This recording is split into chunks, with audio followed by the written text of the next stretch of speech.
What's up guys, Jeff Cavalier, ATHLEAN-X.com. Today I want to show you what to do for that herniated disc, the bulging disc in your low back that I think probably 99% of the world has been diagnosed with. I'm going to show you how to fix it without ever having to go under the knife. And I've actually got Jesse here because Jesse walked into my office one day at 22, I think? Yeah. 22 years old, and he said, I can't believe it. I had an MRI, I got a bulging disc in my low back, and I need to have surgery.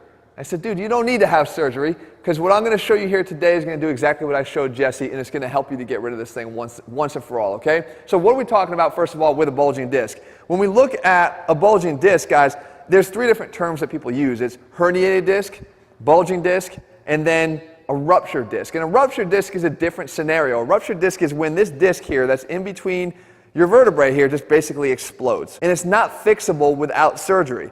But that's a very small percentage, and that happens usually in a very traumatic incident. What we're talking about more often is this. This is a bulging disc, a herniated disc. And the disc starts to protrude out the back. This is what this red area is.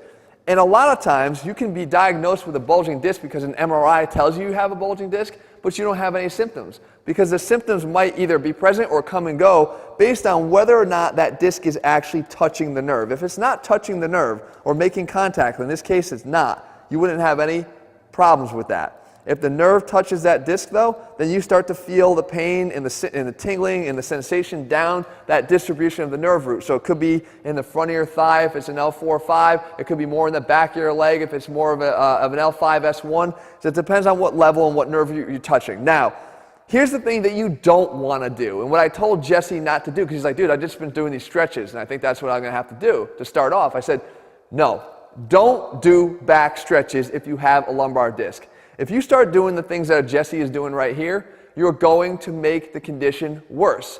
And a lot of people will prescribe these for you, and that's not what you want to do, because flexing the spine, bending it, pulling one leg to the chest, pulling both legs to the chest, that's flexing the spine, and that makes the disc protrude even more.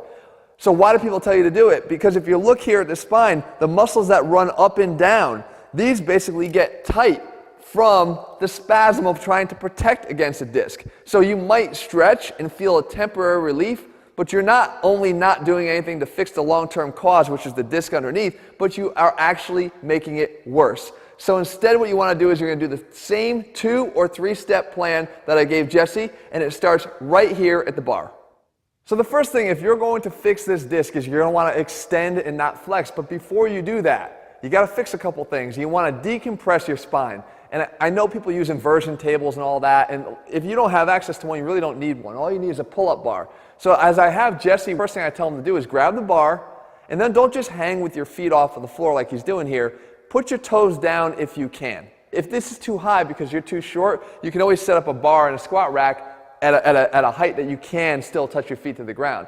But the touching of the feet to the ground is really, really important because it allows you to decompress and drop your pelvis. So as I reach up here, I've got to hold, but if I'm holding up here, I'm actually restricting. I'm using muscles in my hip flexors to hold me up. But as soon as I let my toes touch, now I feel like I can kind of release. And what I've done here is I've dropped my pelvis, and I'm obviously keeping my spine elongated so I have some space here in the spine, because we want to try to create at least a little bit of room so that if that disc is touching one of the nerves, we can let it off. The next thing we have to do is we either go to step 3, or if you're kind of doing this, that's called a list, and we need to correct that first because step 3 won't work unless you fix step 2. So are you doing this? Are you leaning away from the pain? Meaning, if the pain is going down your left leg, are you leaning over here, my left leg, are you leaning over here in this direction, away from the pain? Right? And if you can easily see that in the mirror or have somebody tell you if you are. If you are, then let's go over to the wall and fix that first. Okay, so to fix that list, remember, if you're doing this because you're trying to get away from the pain, then we got to fix it here against the wall. So what you do is you'll use the wall to your advantage. If I'm leaning this way, I get myself over here into the wall, and I put my feet further away from the wall, okay, from here, so that now I can take my hand on the outside, and I can start to push in this direction towards the wall. Because what I'm trying to do is get my hips and my shoulders to be level again. And what that's actually doing is helping to centralize that disc. Because we don't want to start trying to go into extension in step 3 if we haven't centralized the disc. Because right now it's over here and I'm trying to lean away from it.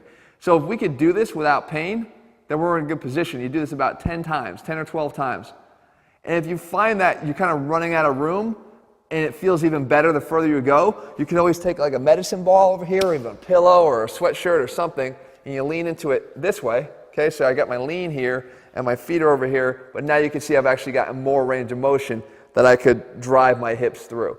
So it's an overcorrection, but a lot of times the overcorrections are necessary. All right, so now we've done the decompression, we've re-centralized. If the list is necessary, if you're standing nice and tall, you don't necessarily need that. You go right to step 3, which is going to be down here on the floor.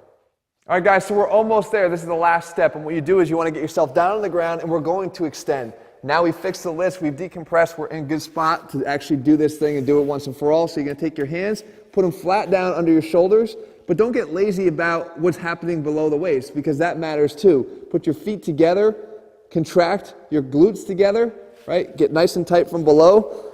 Take your hands here, and you're going to start to press up. And you press up only as far as you can go, because you can overextend. If I start to lift my hips off the ground here, I'm not extending anymore at my low back. I'm just pushing up with my hips, and that's what we don't want. So you only go so far as your hips will stay in contact with the ground, and that's it. And you hang out here for about 15 or 20 seconds. Now you lower yourself back down. Recontract. You can see Jesse doing the same thing here. As he's pushing up, he's trying to make sure that everything stays in contact with the ground. That was my one main instruction for him. And to go for just a little bit more extension each time he did it. And he would find that each rep he'd get a little bit higher and a little bit higher.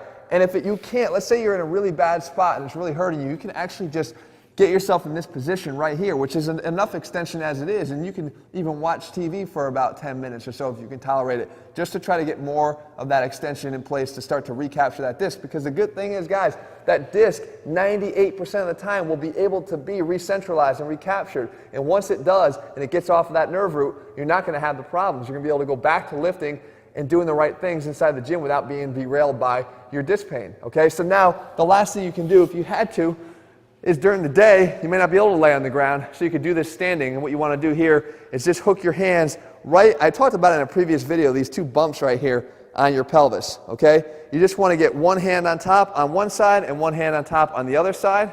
Hook them, okay? And just push forward with the palms of your hands and then lean back, okay? The same thing though, if you have to decompress first, you decompress. If you have to do the list against the wall, you do the list. But then you just lean back and you're creating extension this way. It's kind of a portable way to do it because you can do that anywhere.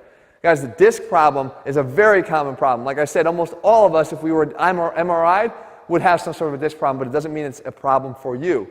If it is symptomatic, then there are ways to fix it. You don't need to rush yourself into surgery. Jesse's now been 1.5 years or 2 years since he's had any pain at all. He's been deadlifting, he's been squatting, he's been doing a lot of things to help keep it nice and strong. And we'll cover that in a future video too. But for the meantime, I wanted to make sure that I got you the way to fix it so that you can get off on your way and start feeling a lot better. Guys, all of our programs here aren't just programs for working out. As a physical therapist, I care about what happens to you, not just in the gym, but around the gym, because it's going to matter ultimately to how you perform in the gym. If you're looking for our programs where we put the science back in strength, head to ATHLEAN-X.com and get our programs. You can do that right now by clicking on the link. If you haven't already, subscribe to our channel and click on the notification link so you don't miss any other videos. You can catch our latest video up here. All right, guys, I'll see you over at ATHLEAN-X.com. I'll see you back here for another video in a couple days.